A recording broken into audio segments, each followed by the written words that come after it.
Ah, Carolina, que bom estar aqui com você. A gente só se vê nessas ocasiões de aula e quando tem algum congresso, alguma conferência, alguma coisa, né? Que você está sempre viajando pelo MEC. Escuta, Carolina, uma coisa que eu já te perguntei antes, mas é uma curiosidade que eu sempre tenho. Você fez o curso normal e depois fez pedagogia. E o que te fez mudar para a psicologia? Você começou em educação, né? E acabou trabalhando em psicologia. Na realidade, eu sempre gostei da psicologia. E eu tive muito boa psicologia na Escola da Praça.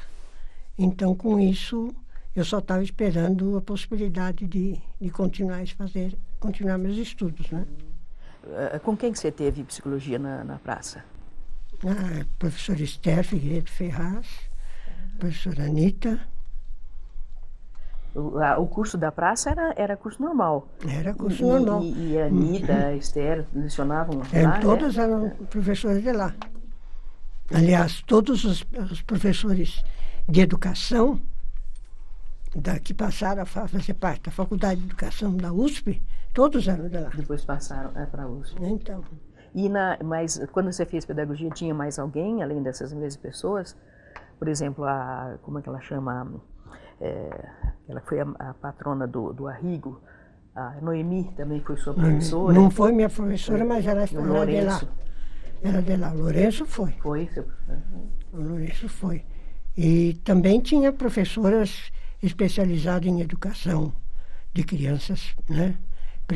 De pré-primário, que eram formadas na Suíça. Lá era um nível de formação de professor que não existe mais. Não, infelizmente. Quer dizer que foi o interesse em ensino, formação de professora que te fez aprofundar, então, indo para a psicologia e vendo mais esse aspecto. Agora, na verdade, você, quando começou na psicologia, você trabalhava em psicologia social, não era em educacional, não era em... Não, era psicologia geral, na realidade, mas a professora, que era a dona da cadeira, a professora Anitta de Castilho Marcondes Cabral, ela tinha uma predileção por psicologia social. Mas nós, desde que começamos, era psicologia geral. Mas as pesquisas que você fez eram todas de cunho sociológico, pelo menos que eu conheço as de início do seu trabalho. Né? Conta um pouco para mim de uma pesquisa que você fez lá no Nordeste, de um pessoal que estava incorporando espíritos, uma coisa assim, ou que fazia aí uma espécie de Ubanda, uma coisa assim, mandaram matando crianças. Não foi. Eu não era aluna ainda, mas ligeiramente pelo jornal fiquei sabendo e você estava nessa... Não foi Nordeste, não. Foi Minas Gerais. Minas. Foi Minas Gerais, Malacacheta. Com quem que você trabalhou? Lá foi com... deixa eu lembrar. Eu sei que era Marisaura, não era? Não, Marisaura não. Não, Marisaura, ela é que o artigo foi publicado junto, no mesmo número que foi publicado o artigo da Marisaura. Mas ela não trabalhou, não. Carlos Castaldi era um sociólogo italiano, né? Ele tinha como ajudante auxiliar a Eunice Duhan, a Eunice Ribeiro naquela época ainda, né? E nós tínhamos uma secretária que também era uma moça italiana. Essa tratava dos interesses do grupo, porque nós havíamos sido solicitados para estudar esse grupo de pessoas que residiam numa fazenda. Eles eram todo meio, né? Então, quem nos convidou foi a Anhembi, o professor Paulo Duarte. O Paulo Duarte. Tanto que o resultado do estudo foi publicado na Anhembi, na revista. O que tinha acontecido é que esse era um grupo que estava bastante afastado de tudo quanto era aspectos urbanos. Eles eram realmente segregados, eram toda gente jovem, mas casados, com filhos, né? E o mais velho tinha saído para uma cidade lá perto e ele tinha se informado sobre uma religião, uma dessas adventistas. E ele veio compreendendo de uma certa forma o que era essa religião. E achava que a melhor maneira deles progredirem, terem vida melhor, é seguir essa religião. Então ele reuniu um grupo de pessoas, a grande parte dessas pessoas que moravam lá, eles moravam numa parte da fazenda. E aí ele começou a implementar os ritos que ele tinha somente ouvido falar, né? Então era assim, de ficar dia e noite inteiros, assim, seguidos, num lugar da fazenda, e esperando, né, clamando aos céus que eles queriam voar, né? Eles queriam sair dessa vida na Terra. Como eles não obtiveram, né, nenhuma resposta de ninguém, cansados, exaustos, sem comer, sem dormir, eles estavam numa situação bastante tensa. E aí eles começaram a encontrar-se com o demônio, que era a outra figura que ele tinha incutido na cabeça das pessoas. E alguém, de repente, falou para eles que o demônio estava procurando pessoa para entrar. Então, assim que eles mataram 3 crianças. Eles mataram 3 das crianças. E foi a repercussão dessas mortes que levou outras pessoas das fazendas ao redor, ou mesmo da própria fazenda, chamar a polícia. E a polícia, quando chegou, encontrou aquele desastre todo, porque estavam lá as crianças em sepultura. E foi nesse momento que houve o interesse de nós passarmos lá para estudar. E nós passamos um mês naquela fazenda, fazendo os estudos e procurando saber o que estava acontecendo, porque que eles queriam uma explicação, né? Basicamente, o que você fazia? Você entrevistava as pessoas? Você ficou morando lá com eles? Nós ficamos morando no mesmo local onde isso aconteceu, que aquela fazenda era enorme, né? Mas em tenda. Tinha uma tenda que ficava eu e a Eunice, e a outra ficava o Carlos, né? E aí nós passamos a conversar com as pessoas, né? O sociólogo sempre faz uma coisa diferente, eles ficam estudando a localidade, estudando há quanto tempo eles estavam naquela fazenda, quanto distava aquela fazenda da parte de pequenas cidades.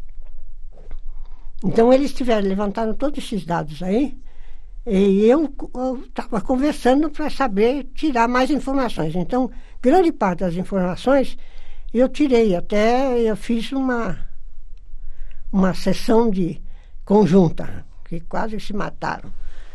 Porque a polícia, quando chegou, tinha levado... Uma sessão de quê? Uma sessão de exposição, não dinâmica, mas de exposição. Eu queria que elas se confrontassem, né? As mães, as crianças que tinham sido mortas, das outras mães que estavam lá, mas eles estavam realmente sob o domínio daquilo que eles conseguiram viver, né? Durante esses dias. Foram 5 dias que eles passaram nisso aí, né? Foi um massacre em termos de cansaço. Embora jovens, não dá para aguentar, né? E a polícia tinha levado o responsável que trouxe a fé para lá, né? Essa fé com esses rituais e todos, né? E com isso nós conseguimos algumas informações. Então tem as explicações sociológicas e tem as explicações psicológicas. Eu sei que você participou de muito mais pesquisas de cunho de psicologia social por aí, mas eu gostaria de saber hoje um pouco sobre o que você está fazendo. Você está trabalhando no NUPES, né, já há alguns anos. Que tipo de trabalho vocês desenvolvem lá, com quem, se tem relação com esse trabalho anterior, se tem mais relação com análise do comportamento, alguma coisa assim? Bom, no NUPES eu estou lá mais ou menos, um pouco mais de 9 anos, né? E a minha ideia era saber um pouco mais do que estaria sendo feito, o que estaria sendo projetado para a parte de educação, em termos de... porque quando eu entrei, tinha 2 pessoas na NUPES que sabiam muito a área de políticas públicas na área de educação. Tá? Educação superior, educação superior. Primária, lá o NUPES é Núcleo de Pesquisa sobre Ensino Superior. Mas esse núcleo é ligado à Pró-Reitoria de Pesquisa da USP. Então ele não é ligado a nenhum departamento como são os outros, né? Então nós temos comprado a liberdade. A liberdade significa conseguir dinheiro para fazer pesquisa, né? E isso significa que a gente tem que preparar projetos. Não consegue dinheiro de outra forma. Desde quando entrei lá, a Ford já vinha apoiando muito as pesquisas e são pesquisas de panorâmica, né, da educação brasileira. O Simão Schwartz é uma pessoa que conhece muito bem essa área, e ele, tanto que ele presidiu o IBGE depois, né, quando ele saiu do NUPES. E, então, são dados que ninguém estava coletando. Não tinha, Ministério não tinha nada de estatística, né? E os outros, o INEP começou muito depois a fazer os primeiros levantamentos, né? Então, o que o NUPES fazia era se interessar por tudo quanto era sistema de ensino superior brasileiro e depois de toda a América Latina, né? Eles fizeram muitos contatos, muitos projetos assim maiores, né? Depois, com o término desses projetos maiores, e coincidiu quando eu entrei, nós passamos a fazer outros projetos. Não eram diretamente ligados a esse mesmo interesse de levantar políticas, né? Porque as políticas estão muito mais sob a influência, naturalmente, da Banco Mundial, né? Não tem jeito. Até hoje não estão assim. E com isso nós passamos primeiro vários projetos que tinham a ideia de mostrar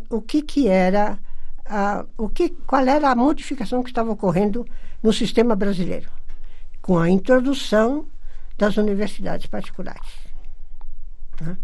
Esse é um fenômeno que estava ocorrendo também em outros países, mas nós nos preocupamos muito mais em procurar a bibliografia que tinha nos outros países e fizemos realmente pesquisa muito interessante, que até hoje são as poucas pesquisas que existem sobre como é que surgiu todo esse movimento, o que ele representa e o significado disso tudo.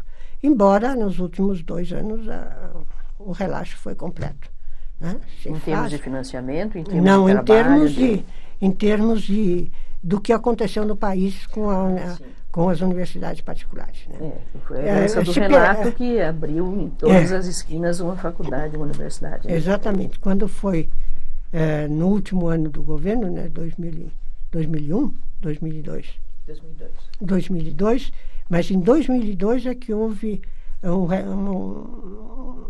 foi relaxada toda a parte de autorização de novos cursos e autorização também da própria faculdade, né? As próprias faculdades inventaram mais um degrau que o sujeito podia começar a sair do ensino fundamental, passar para o ensino médio, e depois eles iam esperar, né, ter 5 cursos para poder passar a ser faculdade, e assim. Quer dizer, fizeram uma escadinha para facilitar. E daí abandonaram. Tanto que hoje em dia tem até cursos de faculdades e universidades que não deram a mínima para o Ministério. Ah, é? E continua funcionando? E o Ministério não intervém, não obriga a fechar? Eu não vi acontecer nada disso. Bom, mesmo aqueles que tiveram durante aquela avaliação D e tudo até hoje não foram fechados, né? Então, e com isso, aquele que foi produzido, que foi um doutorado e várias publicações, porque nós temos nossas publicações no NUPES, tudo aquilo que foi produzido ainda é o único material que existe sobre, né? E nos 2 últimos anos, nós iniciamos um projeto que está para terminar até o fim deste ano, que é sobre o problema do negro na universidade. Com essa questão de cotas e tudo mais. Principalmente porque a Universidade de São Paulo tem muito poucos negros, né? E porque há essa reorganização do movimento negro exigindo mudanças, né? Então, nós fizemos, desde levantamento geral, pessoas que foram participar da reunião de Durham, né? Até um curso para professores que estão interessados em saber como lidar com crianças que são de cor, né? Estamos acabando o curso. Escuta, Carolina, fugindo um pouco, esse sistema de cotas, como por exemplo Brasília, bom, a USP está propondo criar uma universidade na Zona Leste, que teria outro sistema de admissão e que seria mais facilitada a entrada no vestibular e tal. Brasília selecionou uma porcentagem de vagas, etc. Cada um tem seu sistema, no Rio de Janeiro e tudo. Agora, eu vejo o seguinte, eu já tive alunos de cor na graduação e eu sempre vi que eles eram muito problemáticos, tanto emocionalmente como de disciplina para estudar, ou mesmo e principalmente de repertório anterior. O que você acha desse sistema de cotas contra, por exemplo, uma coisa que eu acharia muito mais eficaz, que seria ou a própria faculdade, ou o governo de modo geral, oferecer cursos para que esse pessoal viesse desde o curso primário, enfim, né, desde o fundamental ao curso médio, melhor preparados. Porque não adianta eles entrarem. O que eu vi essas pessoas, em geral, é que elas abandonavam o curso lá pelo 2º ano, 3º ano máximo, né? Essas pessoas de cor. E porque elas realmente não aguentavam o ritmo da Universidade de São Paulo, no caso, né? E você sabe que o nosso curso não é lá tão puxado assim. Mas eu acho que o problema é muito mais anterior. Não é uma questão de permitir que eles entrem na universidade, onde eles vão entrar e não vão continuar, não vão conseguir continuar. Bom, a minha opinião é a seguinte. Eu conheço o que aconteceu nos Estados Unidos porque eu li muito sobre isso lá, né? Quer dizer, desde como é que eles passaram a lidar com o problema das pessoas que não chegavam até a escola, né? E até, incluindo aí o problema do negro. E acompanhei os resultados dos estudos que foram feitos sobre as universidades criadas para negros. Então, o que eu conheço de dados de pesquisa me diz que isso aí é uma coisa muito errada. Por quê? Essa universidade que eles criaram só para negros, Washington. isso, ela passou a ser uma universidade de 2ª classe só para mulher, né? Só para mulher. Então não adiantava nada. Bom, o pior de tudo eram os problemas psicológicos criados nos rapazes que entraram, né? Desde a primeira turma. Quer dizer, faltas, abandonos. Então eu tinha isso em mente. Quando se começou aqui a retomar o problema das cotas, nós estávamos estudando isso no NUPES, tá? E o que nós estávamos fazendo ao lado do programa de pesquisa, de coleta de dados, nós fizemos 2 seminários grandes, né? Chamamos as pessoas que estão estudando o problema do negro no Brasil por tradição, os professores negros da USP, né? Então, o que eu vi?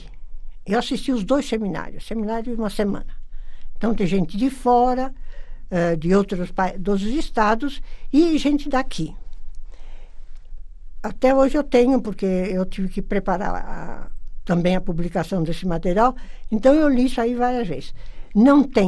Eles não conseguem admitir que não se autorize as cotas. E não se autorize e não se imponha as cotas. Eles não querem saber de discutir o problema do negro. junto com pobres. De jeito nenhum. Eles não admitem. Essa posição, assim, isso te diziam com uma cara muito séria. E não essa é uma posição do governo central, é uma posição do MEC, é uma posição dos do negros FMI, organizados. Na USP existem várias organizações negras. E eu nunca vi no Brasil tantas organizações. Pipocam, é uma coisa impressionante. Desde que nós passamos a fazer isso aí, nós recebemos uma correspondência muito grande, né? E agora eles estão fazendo sistematicamente reuniões, discussões, seminários, né? O último seminário acabou há 2 semanas atrás. E o que acontece? Eles não admitem outra possibilidade, porque eles disseram que esperaram uns 500 anos e nunca vão conseguir nada no Brasil. Quer dizer, é uma maneira de ver o problema, é irredutível, é uma coisa impressionante. Então, você fala... Mas é uma maneira burocrática, porque abre porta, mas não resolve o problema mais do que isso. Da falta de preparo. Entra aí sentimentos, entra emoções. Não é uma coisa, não é Sim, coisa... sim, eu sei, a origem disso tudo é essa, mas... Então, durante anos, eles fizeram, com auxílio ou sem auxílio da USP, cursos de preparação. Uhum. Mas a barreira é barreira, né? Do vestibular. Porque não basta você passar 18 anos né, despreparado e depois em 6 meses ou 1 ano de cursinho resolver a falta do repertório. E a FUVESP já vinha estudando isso aí também, né? Porque e elas passaram a até baixar o ponto de corte, né? Mas não adianta. Agora, o que eu não vejo saída pela determinação dos grupos. Não é só um. É em todo o Brasil, pipoca, uma coisa impressionante. E os estudos não são muito avançados. Quer dizer, eles sabem que vai ocorrer um massacre para grande número dos jovens que vão tentar fazer isso. Então, o que acontece?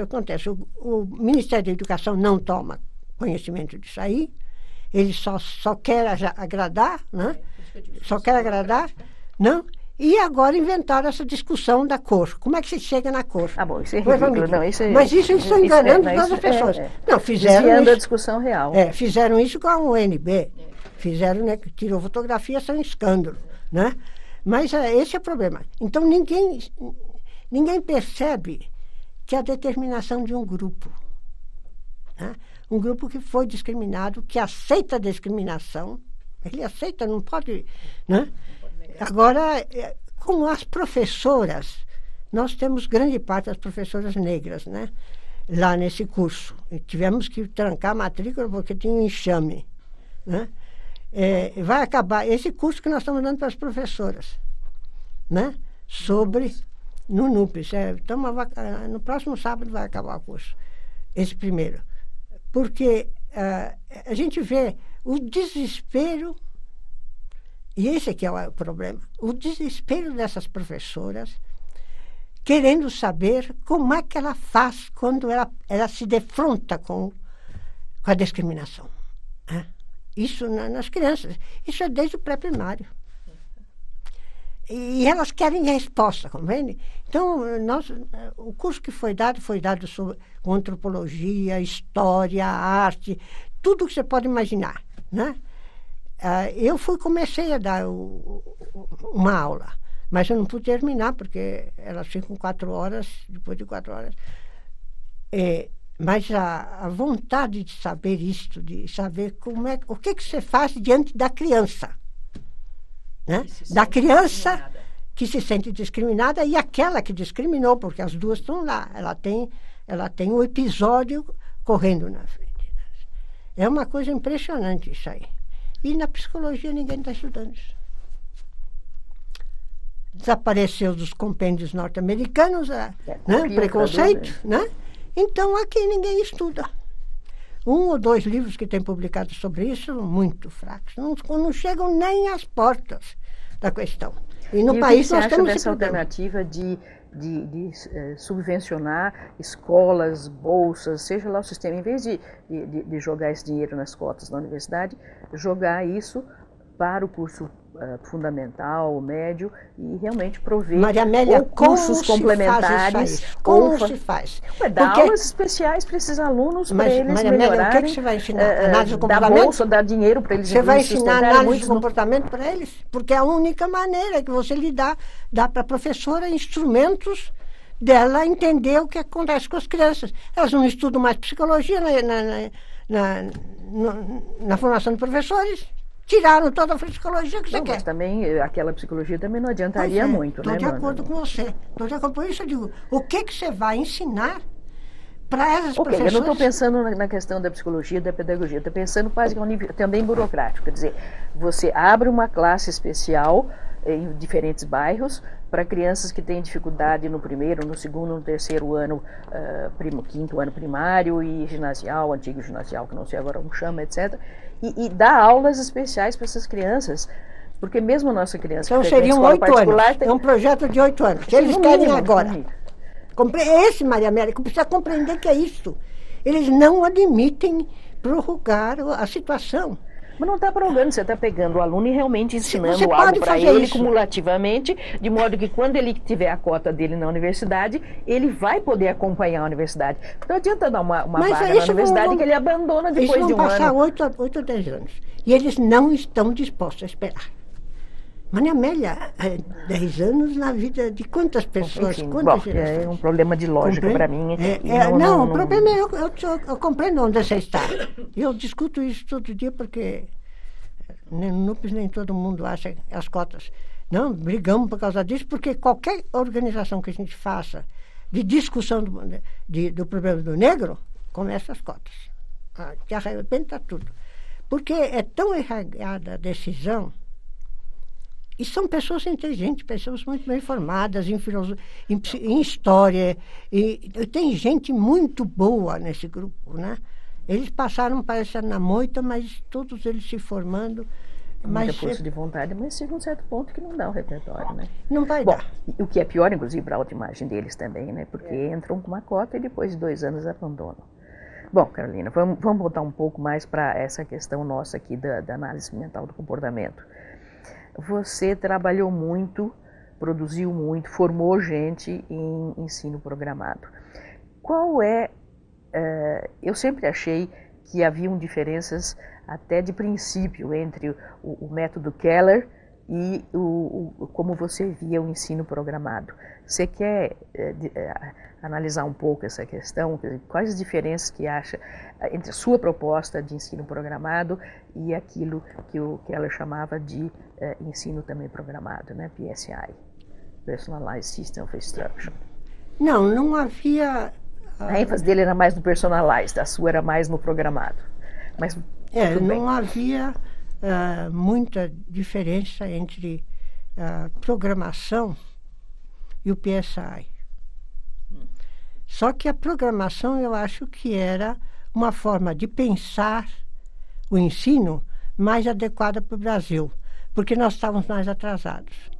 Eu não sei se você lembra de uma conferência que o professor Keller fez quando ele veio mostrar para nós quais eram os fatores que tinham impedido a maior divulgação do PSI nos Estados Unidos.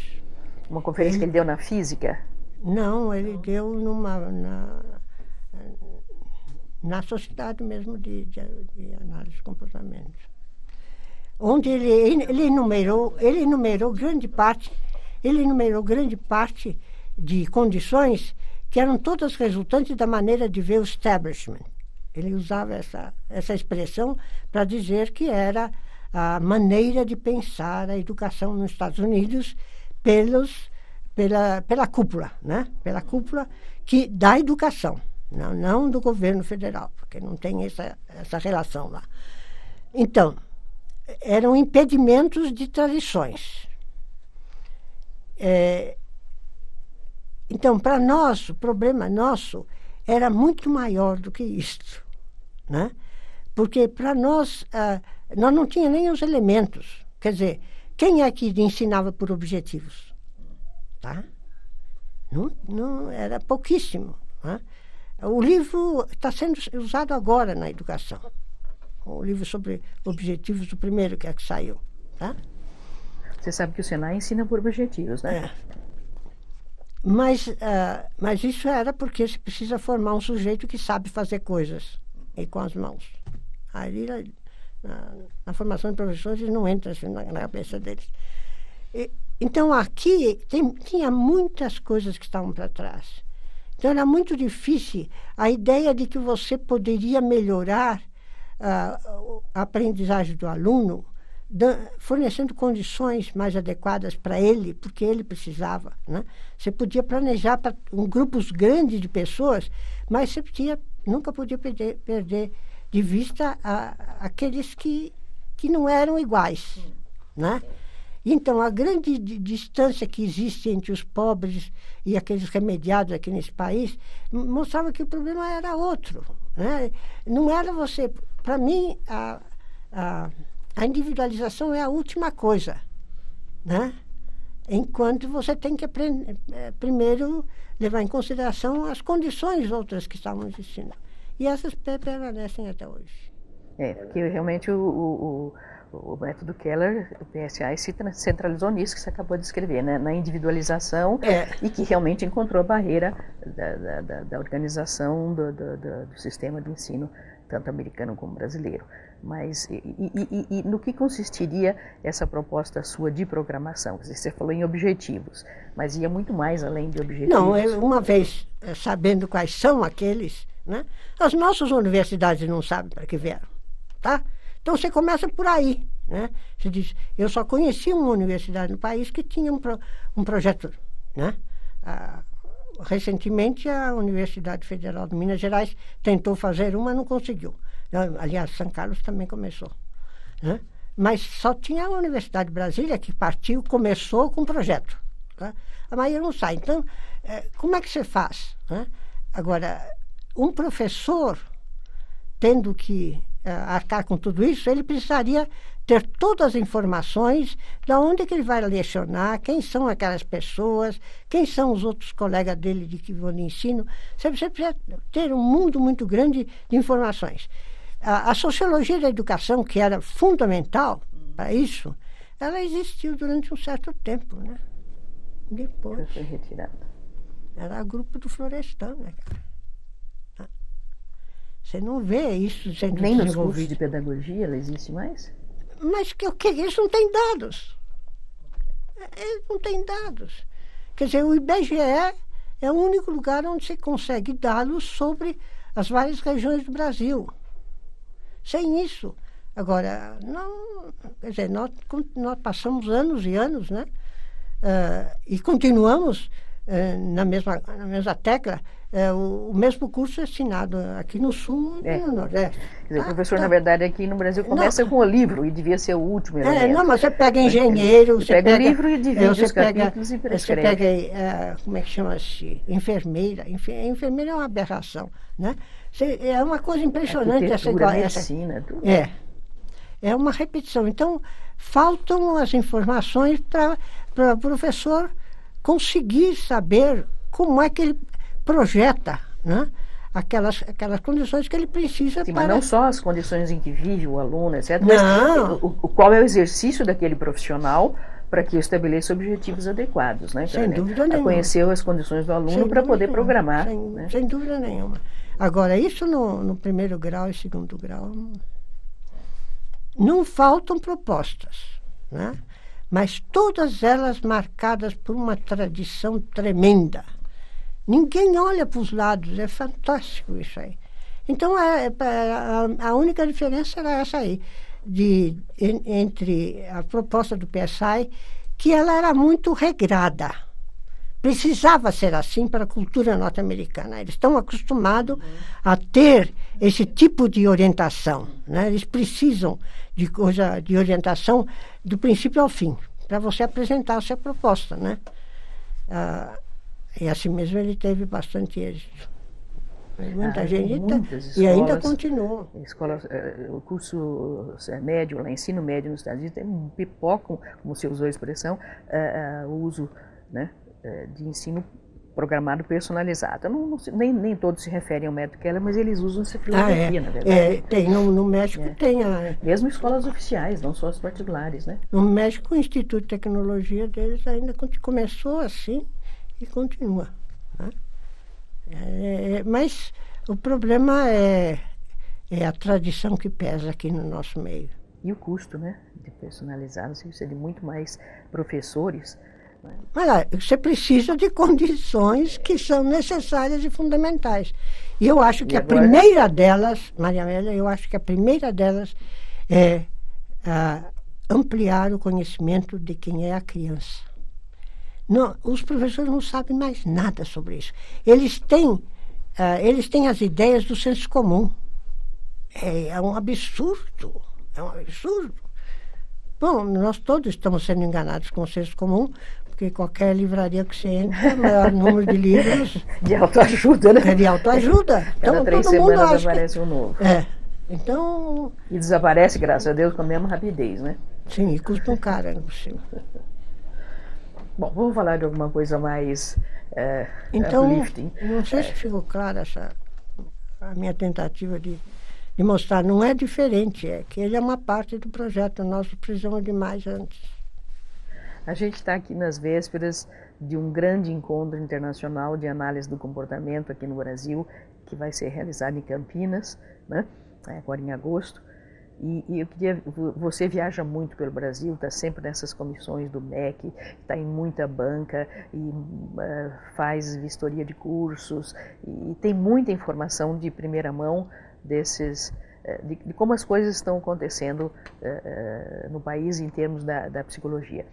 O que você acha, como é que você descreveria e o que você acha, como é que está a análise do comportamento no Brasil nos últimos anos e como é que você vê essa perspectiva daqui por diante? Eu acho que nós marcamos passo. É sobre o quê? Sobre a divulgação e sobre o ensino de análise de comportamento no Brasil. Nós marcamos passo porque nós pegamos um momento de mudança. E nós ficamos fazendo a mudança, pensando, né, planejando mudanças, quando nós devíamos estar fazendo organização de pesquisas na área de análise de comportamento. Eu acho que foi muito pouca a organização que nós conseguimos, muito poucos. A gente conta nos dedos, os dedos da mão já são mais do que suficientes para contar os núcleos que nós temos. Né?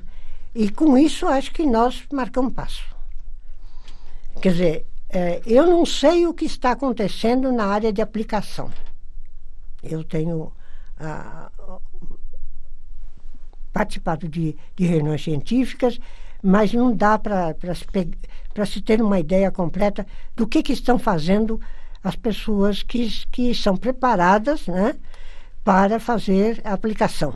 É uma coisa que a gente podia perguntar para o Hélio. É uma boa pergunta para ele.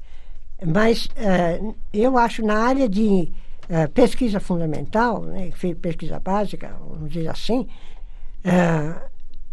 é muito pouca gente.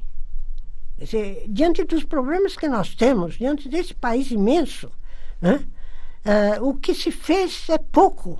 Né, porque nós não sabemos, nós não pudemos ou não soubemos organizar os núcleos. Né? Nós tivemos todas as dicas possíveis, né? Criação da ANPEP, e daí não se foi. Né? Porque nós tivemos 3 projetos governamentais com auxílios para grupos de pessoas. Né? Nós saímos para biologia. Nós fizemos Maria Amélia. Fizemos E eu acho que já foi muito, Carolina. Foi porque, lógico, diante da ausência, aquele é grande. Né? E agora está terminado aquele projeto, agora quero ver o que vai se fazer, porque há muita coisa para se fazer derivado daquele projeto mesmo, e de outros. Carolina, eu vou discordar de você, porque se você pegar na psicologia, vamos usar a nossa comunidade, grupos de pesquisa sobre a família, sobre a criança, sobre, enfim, pegue a área aí que você quiser, não existem nenhum. Com exceção da psicanálise, que tem aí grupos, mas são mais grupos profissionais e classistas do que realmente de pesquisa. Mas é exatamente isso que eu estou dizendo para você, nós não somos capazes. Mas a análise do comportamento conseguiu formar esses grupos, sim. Nós temos grupos em Minas, nós temos em São Paulo, nós temos em Campinas, nós temos em São Carlos, nós temos em Ribeirão Preto, nós temos em Belém do Pará. É muito pouco. Em comparação com os outros da psicologia, mas onde não existe nenhum. Nos comparar com aqueles que estão mal. Acho que imagina, o único da psicologia mais ou menos é o organizacional, que tem 2 grupos, né? Aliás, um grupo só com múltiplas pessoas de todo lugar. Mas... E agora recente, né? No ano passado. Agora, não, eu acho que nós não nos até que isso ponto é uma questão estrutural do país, até que ponto isso é uma questão da formação em psicologia que a gente recebe, porque se você olhar, realmente a formação em análise do comportamento nos cursos de psicologia é mínima. É mínima por uma política voluntária das outras áreas, de outros departamentos e até de colegas. Você está apontando um fator. Sim. Né?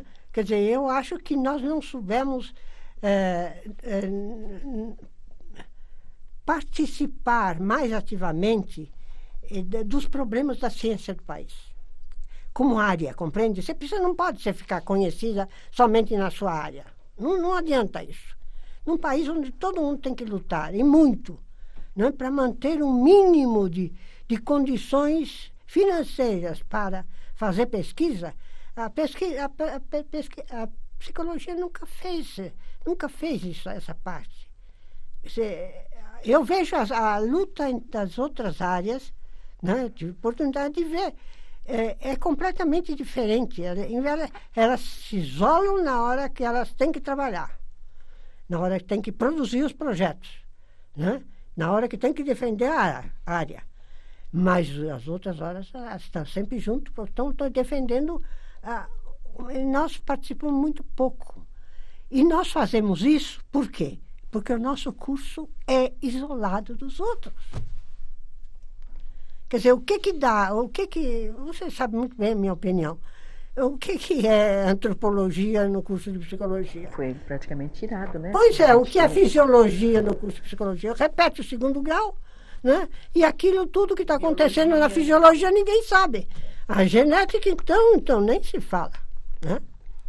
Quer dizer, é isso que eu vejo, quer dizer, talvez o curso prepare para a pessoa se separar, né? Achar que psicologia pode se valer sozinha, né? E não pode. Hoje em dia não pode mais mesmo, né? Então, eu não Carolina, sei. Eu compreendi. Eu tenho a impressão também, Maria Amélia, deixa eu falar, vai. Isso aqui que eu não queria falar. É a importância que se está dando a certos procedimentos. Procedimentos de estudo. Quem está dando? Que procedimentos são esses? Dando... Eu não sei se eu vou conseguir me expressar. Está todo mundo repetindo muita coisa. Há uma repetição de coisas. Tira um pedacinho daqui, tira um pedacinho de lá, e outro pedacinho faz aqui. Então, compreende? Você pega teses, ou você pega isso, você vê só pedacinhos. E essa é uma consequência da ausência de grupos, né? De discussão séria, né? Então o procedimento ganha uma importância tremenda, quando muita coisa antes devia ser pensada e muita coisa depois deve ser pensada, desde aqui, né? Compreende? Eu não sei se você vai concordar, mas eu acho que é porque a produção desses grupos está muito voltada para a publicação no exterior. Pois é. E no exterior se justifica que você fique pegando pedacinhos para completar a área, ter uma imagem mais correta, mais completa, mais aprofunda e avançar a área.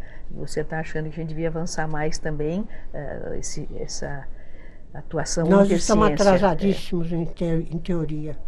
Nem ensinamos bom, mais. em termos de Pois teoria, nem ensinamos mais isso para aluno nenhum. Então, como é que se pode... Agora, por isso que eu acho que...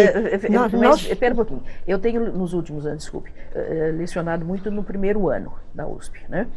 E veja, o aluno da USP é um aluno selecionado. Pior que você possa imaginar, a coisa é muito selecionada. E esse aluno vem realmente esperando um curso em psicanálise. Quando você criticou a ausência da fisiologia, isso foi muito por pressão dos alunos, que recusam o curso, que não aceitam, que reclamam. O curso foi modificado para ser uma coisa mais atualizada, mas os alunos é que forçaram essa redução. A estatística só não saiu do curso por briga nossa, né? Agora nem sei se essa versão final acabou não saindo, estou falando da USP. Do mesmo modo, você pensa a biologia. Tá certo, no nosso tempo até era muito retrógrada, mas poderia ser modificada e melhorada, mas no processo de modificação os alunos recusaram. Eles realmente entram querendo, é uma batalha insana para você ensinar. Psicologia geral eles até aceitam ainda porque é uma visão histórica, meio filosófica da coisa. Mas se você pensa em psicologia experimental e mesmo a psicologia do desenvolvimento, é todo o desenvolvimento conforme Freud. Maria Amélia, não se estuda mais essa criança que você falou agora há pouco, que era o caso de ser estudada. O que se estuda é a teoria do Freud sobre a criança. E por aí vai. Maria Amélia, como é que você chamaria agora, isso que está acontecendo? Eu não vejo isso nas outras áreas, porque o aluno de biologia vem já de um curso, antigamente era o clássico científico, com uma formação, uma visão de ciência. Né? O aluno de matemática, que se interessa por medicina, etc. O aluno que vem para psicologia, ele quer. Então tem alguma coisa errada. E os professores aceitam isso, e você vê que todos os nossos 4 departamentos na USP acabam se transformando em cursos de psicanálise. Né? Bom, Carolina, nós temos muito pouco aqui. Você poderia fazer você falou da análise do comportamento que perdeu o pé, etc. Você poderia especificar isso em termos de um panorama geral, longitudinal da análise do comportamento, desde lá da década de 1950 e poucos, 50 e muitos, quando o professor Keller veio, como é que a coisa se desenvolveu aqui, em que momento você acha que a gente deveria tomar outro rumo? Não é que a gente deveria...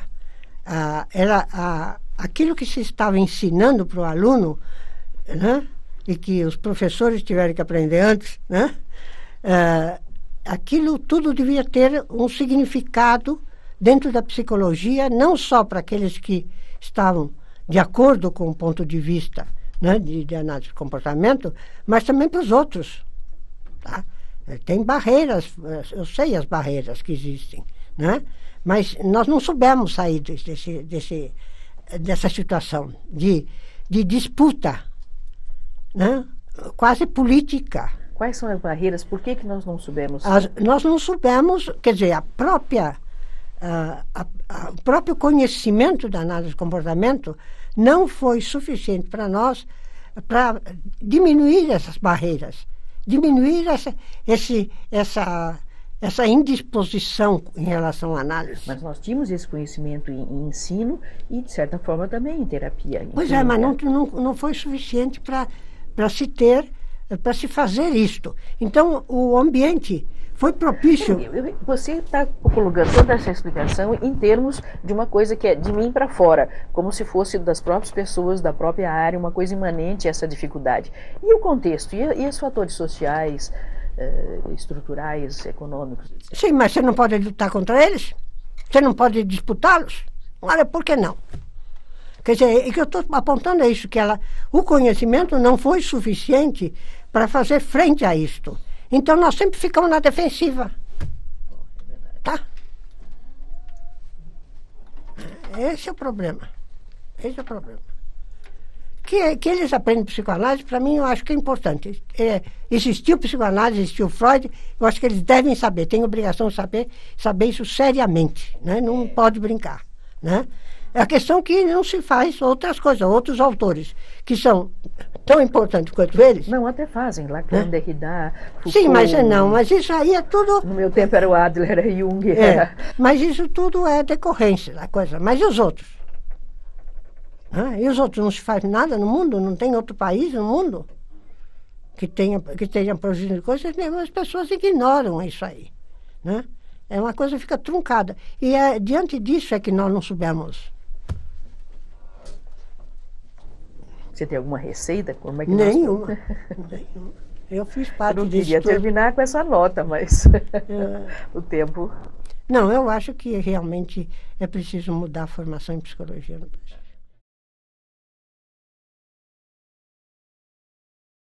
Professora Carolina, eu acho que ao Hélio e à equipe dele, não sei bem a quem agradecer a honra de ter sido escolhida para entrevistar a senhora.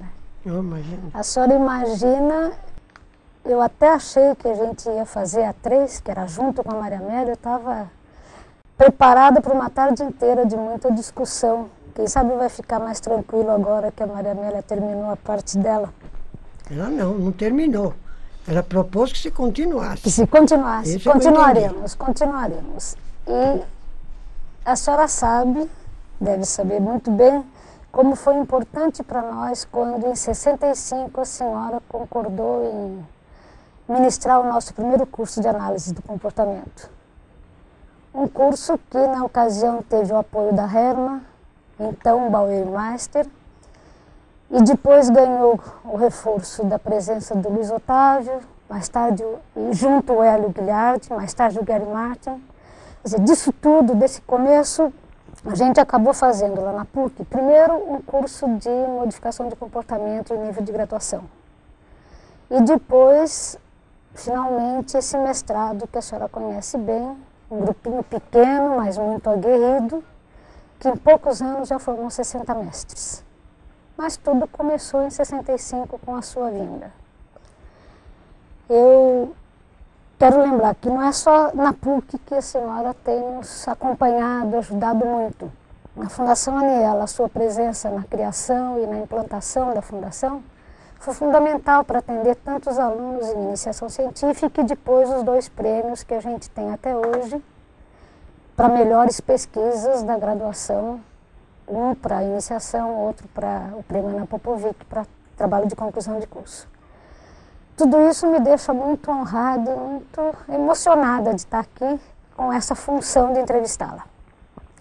Eu cheguei a fazer 5 perguntas, apesar do roteiro que eu recebi, a senhora sabe que eu sou meio a minha moda, então eu fiz 5 perguntas. Queria muito fazê-las, teria muito gosto de ouvi-las sobre elas e até por isso entreguei antes. Se a gente não conseguir falar sobre tudo aquilo, é tudo aquilo que eu ainda quero ouvir falar pela senhora. A primeira pergunta que eu gostaria de fazer tinha a ver com o futuro, com o que está por vir ainda. Eu acho que a sua experiência nesses 2 grandes projetos recentes que a psicologia teve, de um lado, a avaliação das condições de ensino, de oferta de cursos, e de outro, as diretrizes, podem fazer alguma mudança nos nossos cursos de psicologia. Nesse contexto especial, de tudo que a senhora conhece hoje, das perspectivas possíveis para a psicologia no Brasil, que papel poderia ter a análise do comportamento? É um entre 4 abordagens? É um entre 3 abordagens? O que a senhora acha que a gente poderia ter daqui para frente? Bom, quando a comissão discutiu, a comissão de especialistas discutiu durante 3 anos e meio uma proposta de modificar os cursos de psicologia, a ideia fundamental foi a de ampliar o horizonte para o aluno, dando a ele uma visão mais correta e menos separatista da psicologia. Isto começou embasando a proposta de um núcleo comum.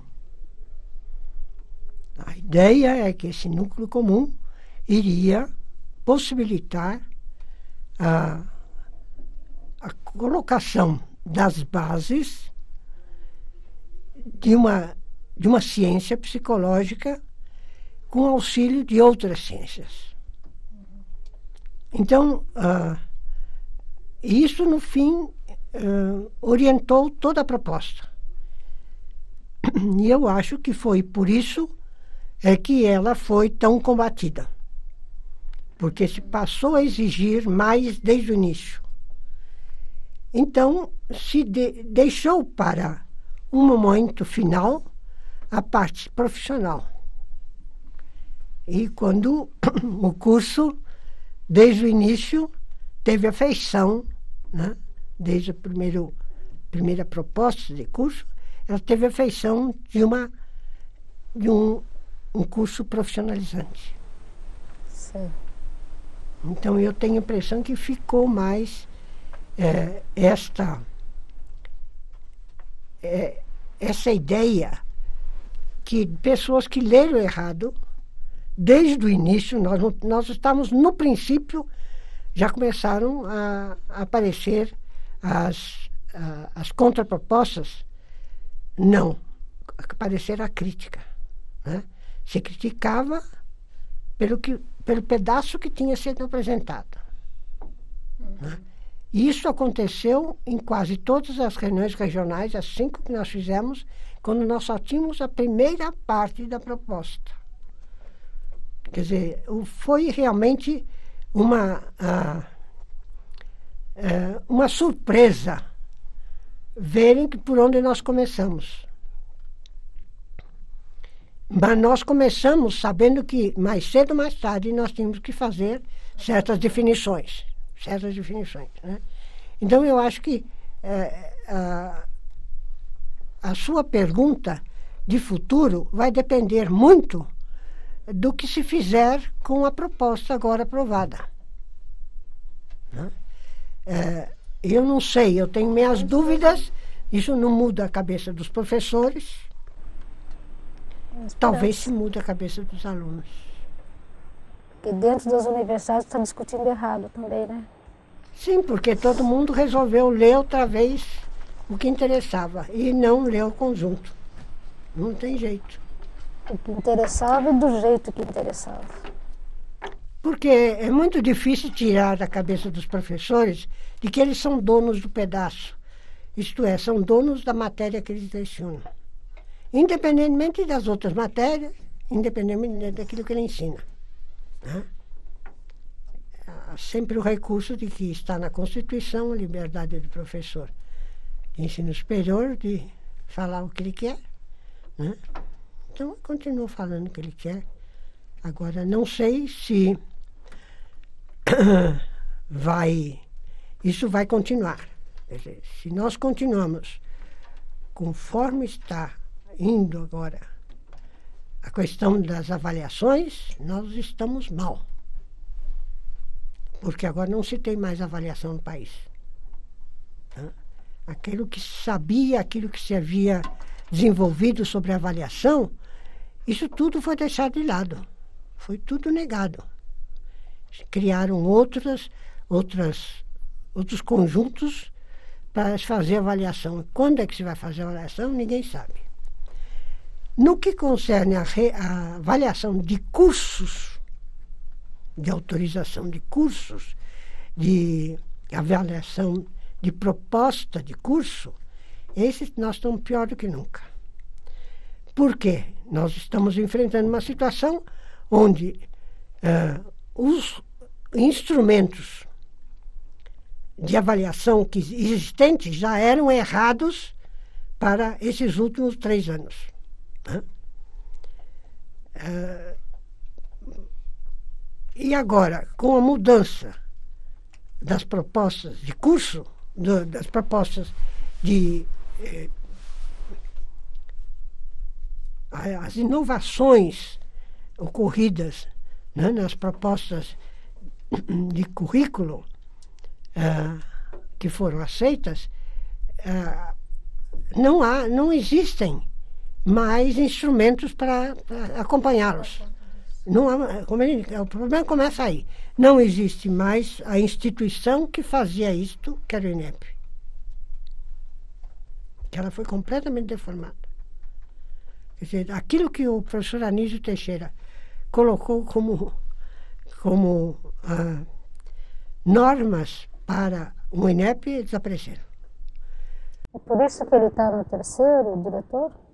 Provavelmente. Provavelmente. Agora fiquei sabendo que a psicologia não entrou para fazer a reformulação dos instrumentos de medida de avaliação. Já não serviam, né, quando eles mudaram. E que foi em 2002. E agora serve menos ainda, porque o curso é completamente diferente. Então, eu acho que se a psicologia não tomar cuidado com isso, os cursos acabam. Os cursos acabam para formar psicólogo. Talvez não para desenvolver a área de conhecimento. Mas eles têm toda a pinta para acabar.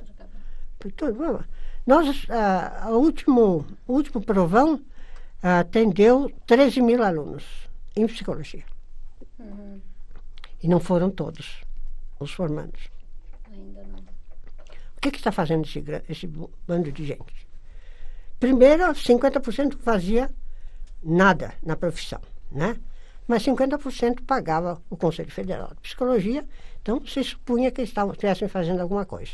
E o próprio Conselho mostrou que eles estavam sob as ordens de alguém, né? Quer dizer, tinha se destruído completamente qualquer ideia de profissão liberal. Agora ninguém sabe, né? O que isso é? Ainda ontem à noite, eu recebi um telefonema me perguntando por que a psicologia não tinha entrado para ser modificada, para ter os seus instrumentos de medida modificados. Portanto, o problema está aí, está aberto.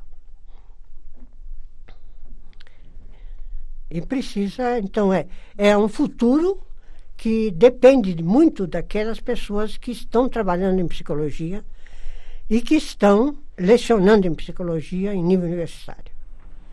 Porque sozinhos não vão chegar a nenhum lugar. Não vai dar para fazer nada. Eu preciso lembrar também que as associações são muito fracas nesse ponto. As associações dificilmente falam alto, como deve ser falado. Como deveriam falar, né? Independente de poder ou não. Não, isso se discute, né? Isso discute, precisa discutir pelo menos. Agora, ficam caladas. Nem sabem das notícias do que estão acontecendo. Né? Então, elas não estão podendo falar, porque não chegaram a discutir e nem percebem que deveriam estar falando, né? Agora, toda a área de saúde foi incluída nessa revisão, menos a psicologia. Mas onde que ela está? Tiraram da área de saúde ou não tiraram? Ninguém sabe. Professora, em 2002, quando a ANPEP convidou a senhora para falar sobre os desafios para a criação e implantação da ANPEP, a senhora reduziu os desafios a um. A senhora disse que o grande desafio foi o acidente com o avião em Brasília, que carregava um monte de psicólogos que iam exatamente para essa reunião. E quando a senhora recebeu o título de professor emérito na USP, a senhora, falando sobre a sua história na psicologia, a senhora fez uma referência resumida também muito bonita, que eu achei muito bonita. A senhora dizia, tempos difíceis, nem tanto.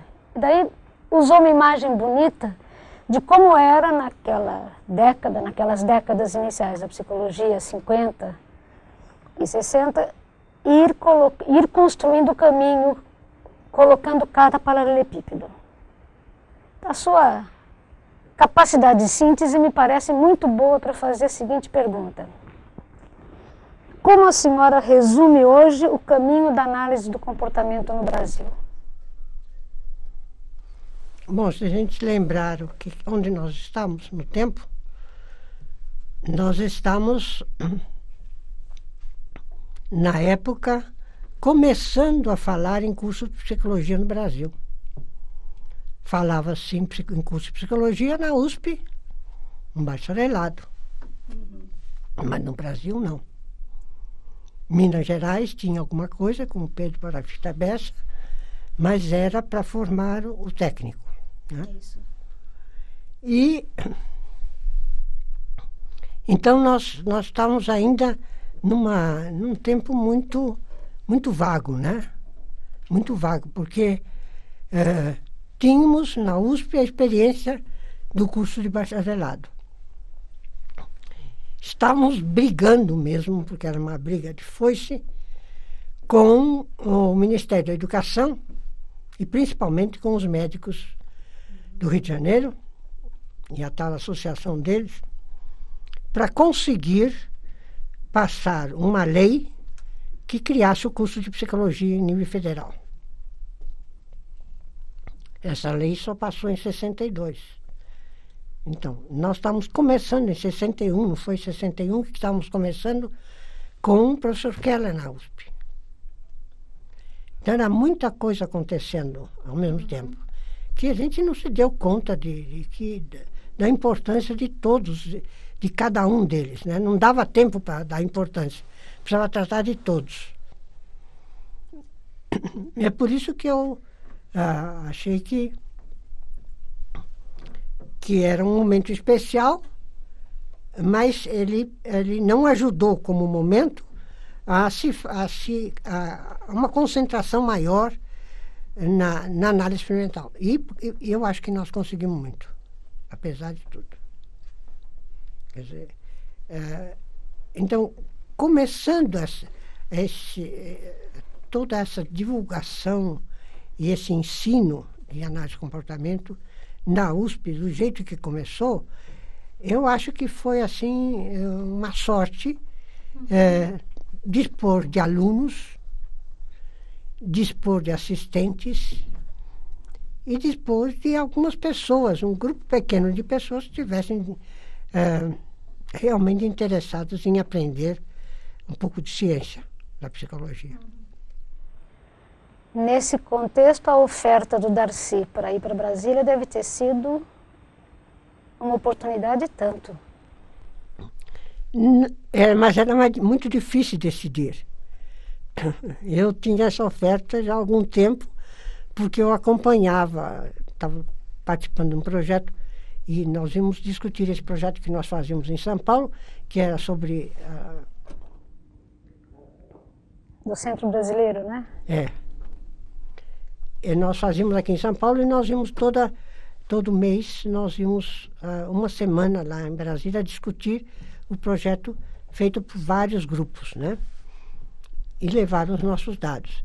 E nessa época já estava se falando, né? O plano tinha sido aprovado da capital e realmente o professor Anísio tinha achado que este era o momento de se estabelecer uma universidade para este país. Né? O projeto foi dele. O que o Darcy fez foi executar. E com muita sabedoria. Então ele foi aos pouquinhos, anos, assim, né? Procurando as pessoas, porque as pessoas que ele conseguiu reunir são de várias partes do país e mesmo de fora. Né? Então, isso foi aumentando assim o volume da proposta, não? E apesar de nós estarmos envolvidos tanto com o professor Keller e depois com a pessoa que o substituiu, nós achamos que era uma oportunidade, porque nós não tínhamos feito a reforma ainda na USP. Uhum. Né? Mas lá você podia sonhar.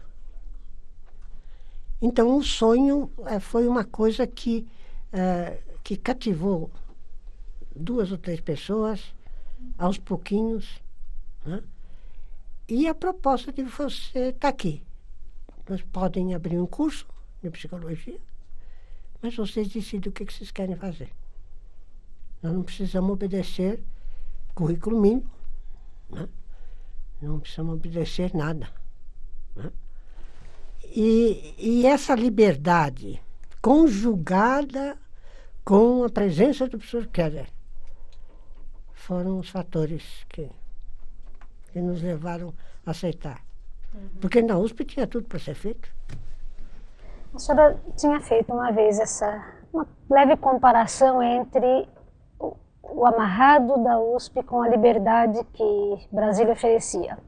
E lembrando a sua passagem por tantas instituições diferentes, não preciso nem nomeá-las, mas acabei de citar PUC, São Carlos, dentro da própria USP, várias unidades diferentes, e elas são muito diferentes entre si também.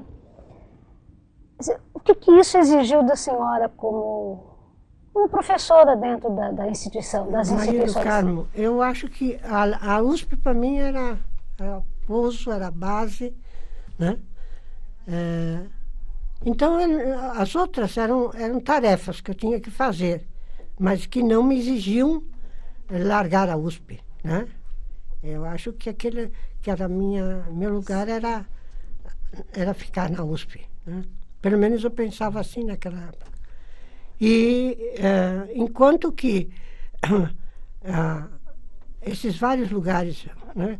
A PUC eu fui porque era para começar, mas eu comecei com o Hermann. Então é seguro. A pessoa está lá que vai fazer, né? E outras pessoas que viessem, né? Como vieram, né? Então foi a mesma coisa. Em São Carlos não. São Carlos era mais comprometedor, porque o reitor já pediu que eu assumisse a posição lá de diretor do centro. Esses vários convites que eu fui recebendo, eles eram muito importantes para mim, porque assim como nós nos entusiasmamos no curso do professor Keller, né, pelo que nós estávamos aprendendo e pelo que a gente percebia da proposta teórica, da parte de experimentação, nós achamos que outras pessoas também poderiam se interessar por eles. E é o que aconteceu, né?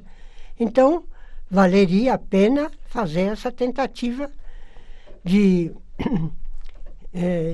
ajudar a se implantar um início nos mais diferentes lugares, né?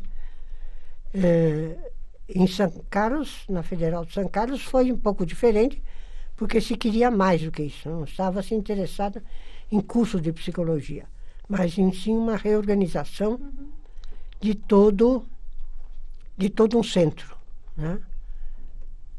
Que tinha um grupo muito bom na área de educação, mas não tinha as outras partes, né?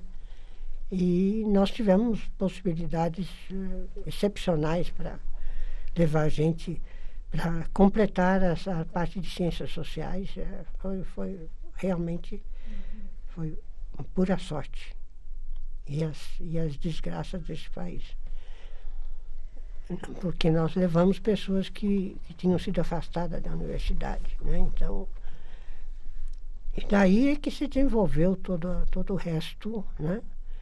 Se poder ampliar, e com as pessoas que foram para lá, as pessoas é que fizeram as coisas, não fui eu, tá? Não tem jeito. Foram iniciativas que uma boa detonadora a senhora era. As outras que você mencionou, que se ligados à física, à química, essas foram todas interessadas no programa, programação de ensino. Na programação de ensino. A senhora, não sei se ouviu uma vez em Ribeirão o João Cláudio dizer de mim que em análise de comportamento eu era uma grande especuladora. Talvez porque eu achei que ele estava só descrevendo a incumbência que eu senti ter ao longo desse período todo em que a gente começou a análise de comportamento na PUC, uma função de administradora de condições que permitissem que ela se instalasse, continuasse e até fizesse algumas tentativas diferentes. Então eu tenho algumas perguntas que são muito técnicas, de quem imagina ainda continuar colaborando nesta administração. Uma delas é a seguinte: como em qualquer área, eu acho que foi um momento muito importante naquele começo da análise comportamental, um conjunto de traduções e até um glossário que foi feito. E hoje, como é que a análise do comportamento está nesta coisa de publicações de apoio? O que está faltando? O que deveria ser feito? Um centro de referência com as publicações brasileiras. Onde é que está isso aí? Quem é que sabe? A maioria está publicando, a maioria que tem os melhores trabalhos, é preciso dizer, publica fora. Né? Quem é que segue hoje a variedade de revistas onde estão publicados esses trabalhos? Então você não tem hoje mais, você tem a necessidade ampliada. Né? Se você quiser levar seriamente o desenvolvimento de vários assuntos que a análise experimental andou desenvolvendo no caminho, né? Mas não tem lugar onde procurar isso aí. Então você deveria ter um centro de referência não só para as publicações estrangeiras, mas principalmente para as das nacionais. Que estas não estão sendo divulgadas. Dificilmente você pega uma tese onde estão citados outros trabalhos.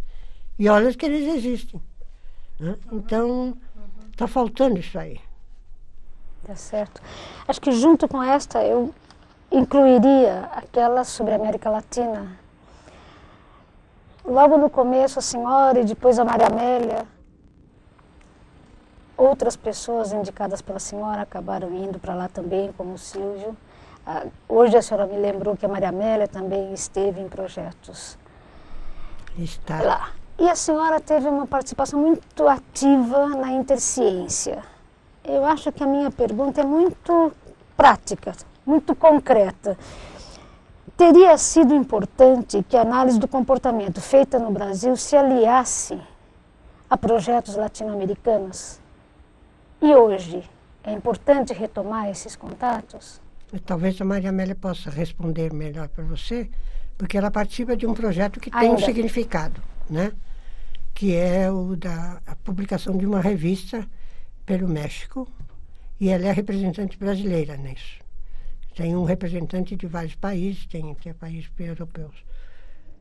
A minha dúvida é se o México é um bom representante para falar de América Latina em algumas das coisas, por exemplo, neste caso. Eu acho que é porque, não só porque eles já andaram desenvolvendo a análise de comportamento mais ou menos na mesma época que nós, certo. Avançaram em certo ponto e são persistentes.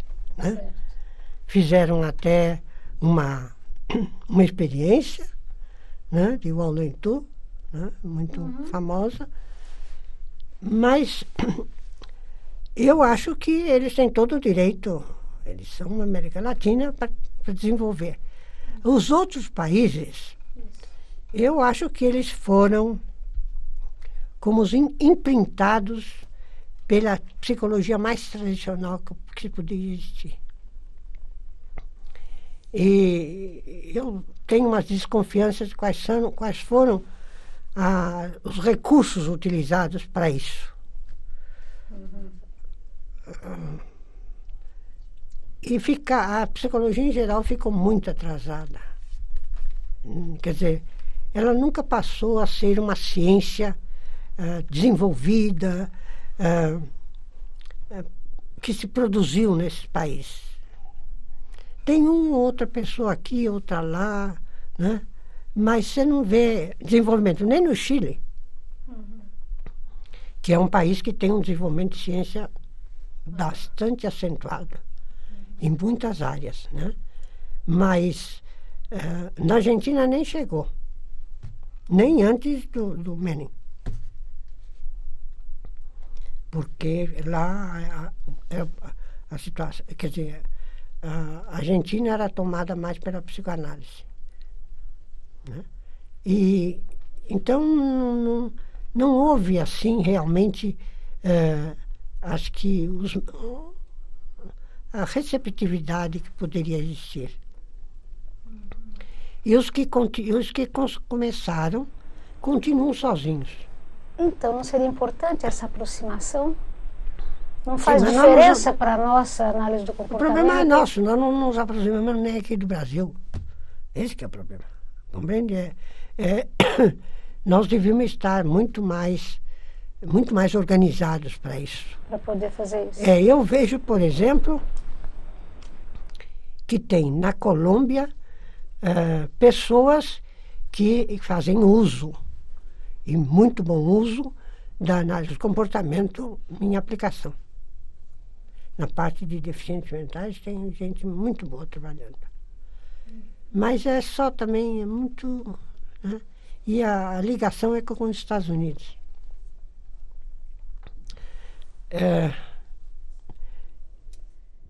Não faz diferença para nós essa ligação direta, sem que a gente se aproxime de uma realidade mais parecida com a nossa? Nós teríamos que mudar a nossa maneira de fazer as nossas reuniões científicas, porque essa seria uma maneira de trazer pessoas, de conhecer.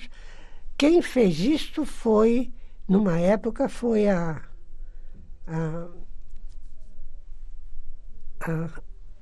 Associação do Hélio. Sei. Que eles fizeram uma parte em São Paulo e uma parte no Rio. E no Rio eu lembro que apareceram pessoas da América Latina. Uhum. Mas são poucos. O que prevalece aqui é a Interamericana, Sociedade Interamericana de Psicologia. E ela é o caminho da manutenção do status quo. A senhora falou na Associação do Hélio. Essa bem-sucedida BPMC é suficiente? Nós teríamos que ter um monte de associações para dar conta disso tudo? Não, Como é que a senhora vê? Nós devíamos ter uma boa. Uma boa. Uma, pelo menos, que realmente representasse e falasse em nome da psicologia. E que fosse atuante. Eu estou pensando só em análise do comportamento agora. Eu realmente estava pensando... Não, mas se você não tem uma forte, não adianta você ter as menores. Tem que colocar a análise do comportamento nesta coisa chamada psicologia definitivamente. Não é isso só. Eu digo para a organização da área. Você não aparece com uma...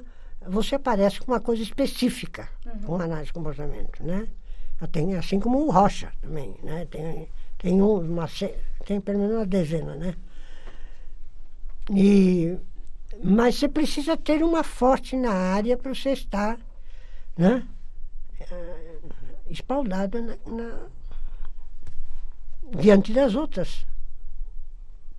Porque é ela que vai falar em nome da psicologia. Não tem outra saída.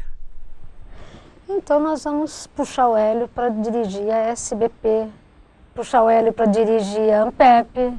Não, mas Quem sabe fazer uma associação bem-sucedida tinha que estar à disposição da psicologia, não só da análise do comportamento, professora.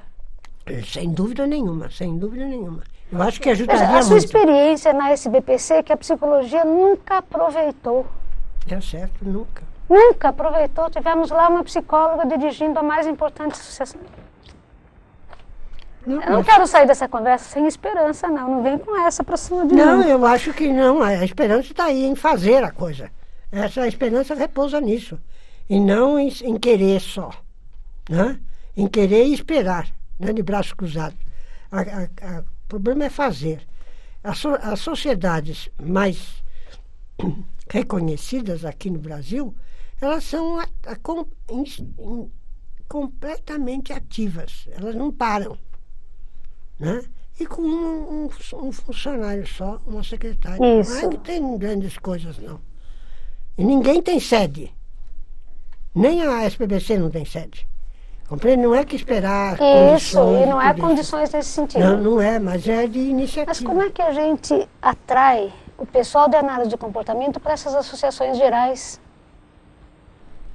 Não precisa atrair todo o pessoal. Você precisa atrair pessoas para trabalharem. A sociedade científica precisa de pessoas que trabalhem. Não é outra coisa.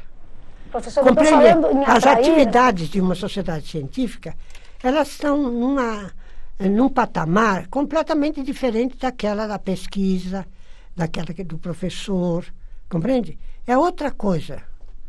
É preciso entender por que existe sociedade científica de áreas específicas. Tá certo. É preciso entender também que eu acho que certas pessoas não se aproximam da sociedade maior chamada psicologia por razões de se manterem, por preferência, atuando na sua própria área. Quer dizer, o diálogo com as outras ditas abordagens em psicologia não tem sido feito. Não é nem o diálogo que não é feito, na verdade até o pessoal da análise comportamental não recusa nenhum desses eventos onde se tenta juntar as diversas áreas. Mas ninguém está disposto a pagar o preço de assumir uma associação que não tem nada a ver com a análise do comportamento. Como dentro da universidade, quer dizer, conseguir que aquele pessoal tão bom que está no nosso mestrado de análise de comportamento aceite, admita que precisa assumir cargos da universidade é um custo. Lógico que eles já estão mais do que carregados. Pois é, mas então não tem como. Mas tem outras pessoas, não tem só essas. Esse é o Outras problema. pessoas que não da análise do comportamento. Sem E dúvida. que ficam eternamente segurando os cargos.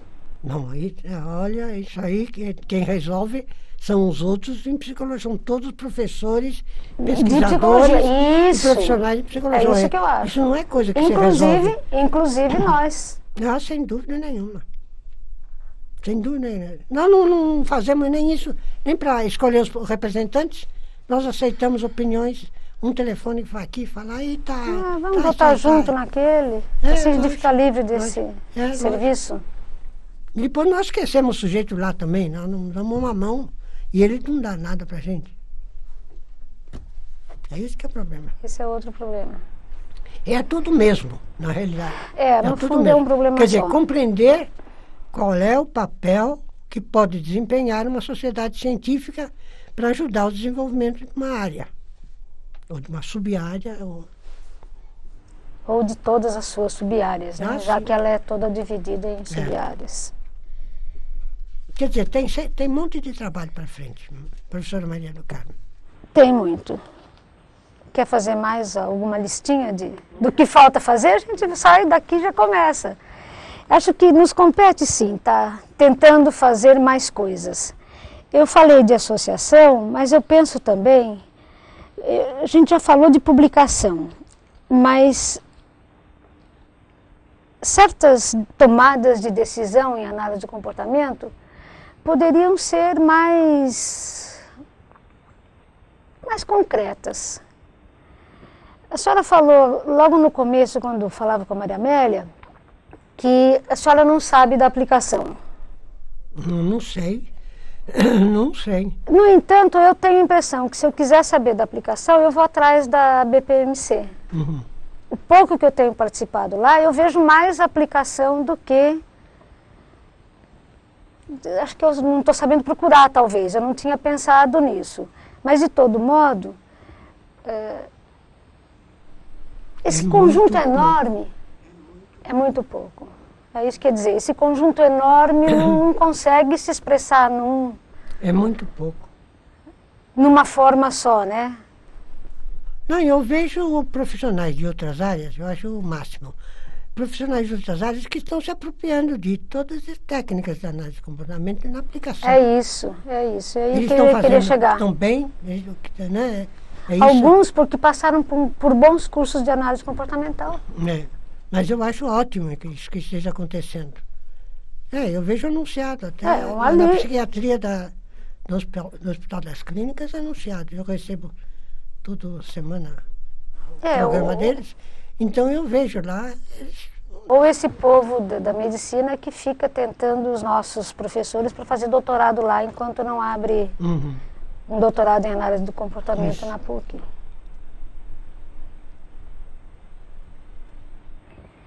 Tenho tantas perguntas. Não tem uma pergunta que a senhora queira que eu faça?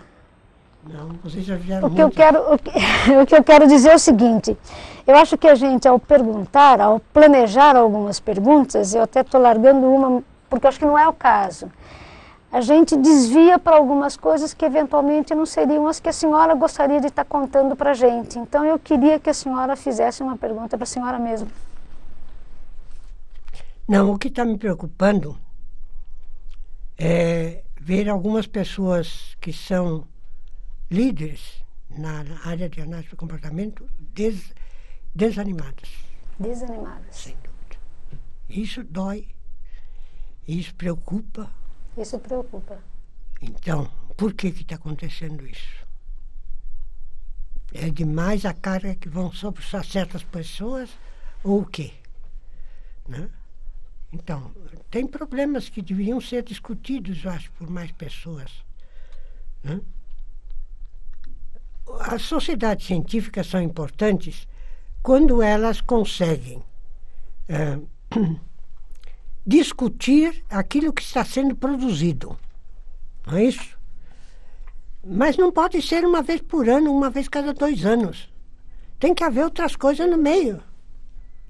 E as nossas não sabem fazer isso. Não sei se porque é um país muito grande, não sei se porque cada um está mais ocupado que o outro, mas as coisas não acontecem. Acontecem para coisas triviais, né? Mas para aquilo que é substantivo, não está acontecendo. Não está acontecendo. Eu até acho que bancas de teses não são triviais, mas com certeza é muito pouco para a gente usar como oportunidade de debate, né? Não dá tempo. Não dá tempo. Eu acho que está bem. A senhora deve estar cansada também. Não estou cansada, mas não está bem. Muito obrigada.